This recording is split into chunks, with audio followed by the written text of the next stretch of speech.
International vodka day October 4. So இந்த ஓட்காவை பற்றி ஒரு சில வரிகள் அப்படிங்கிறத சொல்ல ஆசைப்படுறேன்.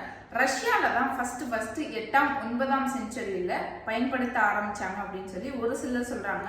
பட் விக்கிபீடியா படி பார்க்கும் பொழுது 14வது செஞ்சுரியில் ஈஸ்டர்ன் யூரோப்பில் தான் ஓட்காவுடைய ஆர்ஜின் அப்படிங்கிறது இருந்தது. தென் சமய வழிபாட்டுக்காக தான் ஃபர்ஸ்ட் ஓட்கா பானம் அப்படிங்கிறது யூஸ் பண்ணியிருக்காங்க. பட் 2வது உலக போருக்கு பிறகு தான் உலக அளவில் ஓட்கா பானம் அப்படிங்கிறது பிரபலமாயிருக்கு. இந்த ஓட்கா பானம் எப்படி தயாரிக்கிறாங்கன்னு பார்க்கும் பொழுது தானியங்கள், கோதுமை, அரிசி, மரவள்ளி கிழங்கு, உருளைக்கிழங்கு இதையெல்லாம் போட்டு பயன்படுத்தி தான் இந்த ஓட்கா பானம் அப்படிங்கிறது தயாரிக்கப்படுது. ஓட்கா அப்படிங்கிறதுக்கான மீனிங்னு பார்க்கும்போது லிட்டில் வாட்டர், சிறிய வாட்டர் அப்படின்னு சொல்றாங்க.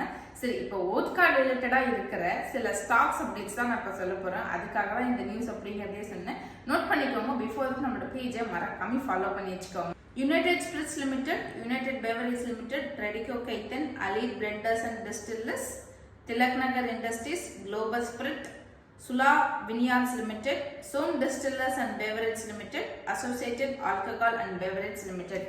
ஸோ இப்போ நான் சொன்ன இந்த ஸ்டாக்ஸ் எல்லாமே வந்து alcohol related stocks. One time self analyse பண்ணிட்டு உங்களோட இன்வெஸ்ட்மெண்ட் ஜர்னியை ஸ்டார்ட் பண்ணுங்க. ஓட்காவுடைய டாப் 10 பிராண்ட்ஸை கமெண்ட் செக்ஷன்ல ஃபர்ஸ்ட் கமெண்ட் பின் பண்ணி வச்சிருக்கேன். செக் பண்ணிக்கோங்க. தேங்க்யூ.